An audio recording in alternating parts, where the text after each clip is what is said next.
Well, we still have dike deconstruction and levee deconstruction going on, but we're back on October 18th, standing in front of Colonel Mike Aberle, who was the big Bismarck Mandan Commander, and we're kind of walking like we did before 3.5 months ago. Yeah. Well, things are a little higher and drier than they were 3.5 months ago, Mark. You know, we've had a lot of action here, come and go, and you know, we had a lot of effort that went into this, and we feel a lot better now than we did on June 2nd. So yeah. Better deal. We walked down through here. Yes, we did. And if you're looking at the previous tape we had, man, it was probably about 15, 20 feet down from here, right, with the water? Right. Yeah. The water was probably we're walking where your dike was. Yep. The water was probably about 1 foot deep right here, Mark. Okay. 1.5 feet deep, probably, about where we're walking. Okay. So the water, of course, is down a long ways now. But we had quite a Yeah, you had your escape boat over here. Right, yeah, we had a boat there we were going to use to get in and out, but you know, it ended up never being that bad. We were able to maintain access for the most part. You know, if it wasn't raining, we were able to get in and out, and if the roads weren't closed, we were able to get in and out. And we had a major dike went up around the house in all directions here. Right. I don't know how many sandbags it was, but we took between 4,000 and 5,000 sandbags out before we said uncle. And we don't know, you know, the sandy soil underneath, how much is going to leak underneath the dike, so whether or not our pumps can keep up. I can show you inside what we've done. Okay. All right. Well, let's look. I want to look at this front end. Just so about how many sandbags you have here, Colonel? I have no idea. Okay. I don't know. I didn't take a count. I was working too fast to stop the count. So. And just so people understand, how far did the water go down from here where we are right now today? Okay, you go down about 2 feet in depth, and you get to my beach. So you had probably another 5 before that. So probably about 7 or 8 feet above where I'd normally see it on a wet spring. All right.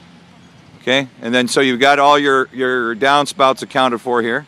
Right. You can't have the water leaking or going in behind the dike. You have to have some way of getting it out beyond the dike. So and then here's my pumps prepared to pump out as time arrives. So. All right. You want to come up over the dike here? And show you sure, we can do that. Go up over the dike. Then hired somebody to do the rest of it. But there was 11 loads of clay there besides the sandbags. Yeah, you had a triangular kind of structure, right? Right. Yep. And so we had it all the way across here, more of a U shape, right, around the house from both sides, and even some in the front to make sure the water wouldn't come in from the street side. Right. And so what do we have, between 4,000 and 5,000 bags? Easy. That we took out. Yep. And then there was 11 loads of clay plus the remaining bags that we hired somebody to take out. Well, the dike laid in between these two green trees. I mean, that's the space that you're basically right. If we walk over here, there was a garbage can you had buried over there. Right. We can walk. There was a sump that we had done. Right. And so we walked over the dike here. Right. And then we came around, and I see you got your little hole. Those are fun. I've seen those before. Yeah, little hobies. The Shelly can really go in that. Yeah, you got the sail thing with it too, in the outrigger. Yeah, got the sail. Okay. When she pedals, she can really go. Because you had a trash can here, right? Trash can that buried a sump. It didn't take a lot of water out, but it did keep this side of the basement dry. You know, so we did get some water in the basement, but this side of the basement stayed dry where that can was, and we had that sump in the middle. So that. Yeah, and we walked around your basement here, and as we were walking around here, I asked you, what do you think? And you said less than 50%. Yeah, at the time. And you know, it ended up better than that. You know, we got some damage.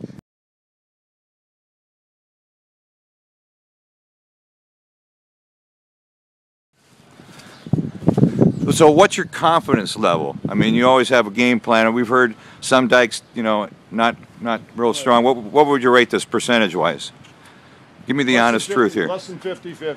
Less than 50-50, okay. Because, you know, there's the confidence that, you know, the core are going to be able to hold where they're saying, or, you know, what's going to happen for weather. Right. And the thing that scares me most is the sandy soil, what's going to come through the soil and how fast it's going to come. Okay. All right. All the sprinklers, stuff like that. Right. We've got a sump here in this garbage can. Okay. That is ready to pump out as it gets down to the level of the basement, or anything that leaks through underneath the dike. Goes right over there, okay. So, all right. Okay. And then ties around up front on the low ground here. Okay. Also water in the street we anticipate. All right. And then it's still a terrible expense. Right. And right. things that happened. I mean, we finally got permission to plug the bay. Right. And you know, that was the Southport Association here. And our share of that was about $12,000. Okay. So all the expenses that we had with the flood, we had that $12,000 on top of that. Yeah, absolutely. And just terrific amount of work. So Right. we'll go down and take a look. But that's in your mind, that saved you some damage? Oh, yeah. Yeah, the water didn't come up as high as you expected. Well, the water did not come as high as we expected. We thought it'd go to about 22 Right. at the time we were talking. Yep. It went to about 19 1/4. So instead of having 3 feet of water against our dike, we had 1 foot of water against our dike, and the dike held easily. Mm-hmm. The water that did come in was crystal clear. It looked like you could drink it. Seepage. Seepage in around the edges and in the sump. And in around the edges, we had to pull the carpet and everything like that, and punch an extra sump hole in the bottom. But that worked out pretty well. And the sump pump did most of it. A little bit of seepage. But when we plugged the bay and drained the bay, then the basement dried out almost immediately. After Wow. we did that. So, Okay. And you're basically kind of in it now, right? Right. Okay. Right. We Yeah. had moved all 3 stories of furniture out of the Right. house. I remember. Well, we'll see that. We'll see. was I saw it as soon as I empty, walked yeah. in. It was like, wow. Yeah, and so we're moved back in, and now just trying to make the basement back to habitable for the yeah, girls. we moved every bit of furniture out, carpet, furnace, Right. hot water heater, Yeah. doors, trim. Yeah. If you go back to the previous video, it's amazing. You guys stripped the place down. You had plastic sheathing. You had Right. the sump pumps going. and we'll go take a look. It's Sure. not all the way back. Yeah. But we're getting there. Okay. So Did we go in this door or this I think door? we did go in this door. Yeah, I We think, did go yeah. in this door. Yeah. I think right here was what I was saying, less than 50. This is where you said less than 50/50. That's great. Yep. So so in a way, I guess you're happy with the results, right? Right. Right. I mean, Concerned about the future? no, not really. Okay. You know, I'm confident that there were a lot of lessons learned. Right. You know, I believe the city is going to be much better at fighting the flood the next time. That Right. they can make better decisions, knowing what's going to happen to the river and what can be protected. I think they believe that Southport just couldn't be protected. Right. And they found out, could be protected. Okay. And if you include Southport and the rest of the city in the protection plan, we'll be in good shape. We left a lot of the Right. you probably, I don't know if you got that on camera, but a lot Yeah. of We lot saw of that on the plug to the bay. Right. Was That's right in front of your house here too. was left in. You Right. know, so we only have to put about 50 foot back in if we would need to next spring. Right. To protect us from flood waters. That's right. Spring. I'm going to point my finger so people can see this. Right. It's sheep Right up there. island. Yeah, Sheep sheep. island's driven in the ground there, and most of the bay was plugged up, left plugged, but we still couldn't get in and out of the boat right now. Right. So. And Mandan on the other side, they left their plugs in Right. as And well. we left Yeah. them in completely. Right. We got urban plugs. Ours Okay. are easy to take in and out. Yep. But And then we went down into your basement here. yeah, there was. This was where the big plastic sheet was. Right, couple layers of sheeting. I don't know how clean it's going to be, but Wow. anyway. Yeah. This is where the sheeting was. You're and we explaining have that to us. Much for the light here. All right. I'm just trying to put a plastic sheeting up to keep the moisture from the basement coming up into the house. Okay. So I'm trying to protect the upper 2 floors. All right. Now we're going inside, Okay. down the basement here. Keep the moisture out through these plastic tarps that you have here. Okay, now we're down in the basement. Okay. We're actually below water right now, are we not? We'd be standing in a couple inches of water, I believe, right now. Right, if we were right straight out from where you Right, just were, standing A okay? couple inches of water. Let's get over here where it's light, we'll be able to All see right. this better. Right. Yeah, we'll just stand over here, this will be fine. Now what I've done is put plastic on the ceilings, Uh-huh, tore the carpet out, got the furnace and air conditioner out, or furnace and hot water heater. Yep. And then I've dug a sump in the middle of the basement floor okay, that's taking the water there, along with my regular sump that is perimeter drainage. okay. You see about how fast it's running in here now. Oh, you got water running in here already, Right. okay, So the perimeter drainage is handling it all very easily right now, okay. but when we get, And if you lose power, what's your plan? I'll show you that up on the deck. You do have, okay, we don't have to show me, you do have a backup generator though. 3 generators, gasoline, Yeah, and ready to do it that way. how much money do you have invested in your fight? I mean, No. you tore stuff out, what do you, just give me a ballpark number, just even if Spent it's, 1,000 in carpet, thousands on pumps, generator. I guess we gotta go, but Okay, let's go. I got thousands of dollars in it. all right, So, okay. All right, well, we'll wish you the best, I want to come back here all right. someday, All right. see what we got left. I want to come back here someday too. Is what I'm Yeah, looking for. yeah, me too. All right, thanks a lot, Colonel, I appreciate that, sharing that story.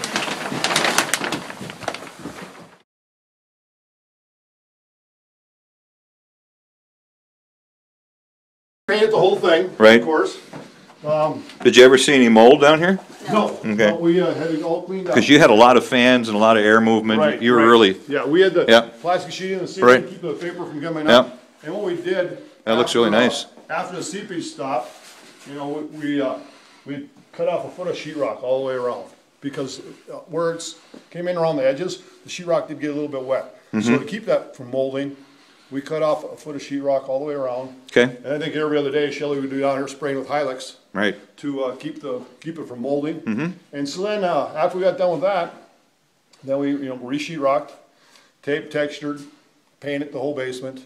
So you're standing right here where that whole. Yeah. This was a sump right in here somewhere. Right, there was right in here, Right. right, yeah, and it was gurgling that, that other video, yeah. Yeah, it was going, and, so, since we got it re-sheetrocked, tape, textured, painted, and then we, started putting tile down, so, You guys are really good, you did this stuff yourself? We did. I want you to come over to my house. Yeah, like I say, it's taken a lot of money, Yeah. and it's. Well, taken a lot- you were concerned that this was gonna put you into bankruptcy. You said that to me when we were Absolutely, riding together. absolutely. I mean, we And expected. did you get close, or, I mean, Well, how I bad mean, is it? Well, I mean, no, I mean, but we didn't know what the value of property be down here. Right, We still exactly. don't, I guess, really. Really, But yeah. I think people now see that it can be saved, as opposed to the whole neighborhood's gonna be lost. At that level, if we had some Right. flood that was Right. 10 feet over that, Right, then you, right, yeah, right. there's Yeah, nothing you can really yeah, do, right? Absolutely. Yep, And so, we found out, hey, the place can be saved. Yep. And instead of getting wet, I thought if water goes to 22, we'll lose electricity. Yes. Eventually, my sumps. Would my, fail. My generators will fail. yep, And we'll fill this thing, it would have been about 7 foot deep right where we're standing. yeah, absolutely. Then it's a whole different game So then. now, and if it stays like that for 90 days, like the Corps is predicting, Mm-hmm. and 7 feet deep in my basement, there'll be so much moisture in here, the house would be at. And there are people that had that happen to Right, them. well, yeah, Right, look yeah. at what happened to Minot. Yeah, And, yep. And so, but, Minot, the nice thing about that, if there is any silver lining in that Right. cloud, is the water came in, went up, and it came back down. Yeah. Where here, it would have been, it could have been for 3 months. Exactly. Well, when we plugged the bay, it was a game changer. Yep, yep, It went from seeping in along the edges a little bit, and the floor getting a little wet, and maybe like a quarter of an inch on the floor. Right. To a dry basement. Yep. And so now, instead of fighting mold, you're starting to do reconstruction and starting to bring things back to the house. I think you should have used these kayaks, those are your skateboards, Yeah, those would have well, been easier, well, We brought it back to to maintain. We had the kayaks positioned so upstream. Yeah. So we needed to, we could go there, Yeah. and Shelley could pick me up downstream after I got done working on the generators, but we. Unfortunately, we actually bought the kayaks like the Saturday before the flood started. Oh, wow, We well, had good no timing. idea that Good this timing, was- though. Imagine they were hot Yeah, items. so. We had no idea. Well, it's, well, first of all, congratulations on the upcoming marriage coming up here, and Thank people you. watch us afterwards will already know you're married, of course, Yeah, but, yeah. and thanks for sharing the story, and we're Absolutely. glad you're back in your house. Oh, we are too. Appreciate it. Yeah, Yeah, thanks, guys. relief. Thank you, Mark. bet. Thanks, Mark.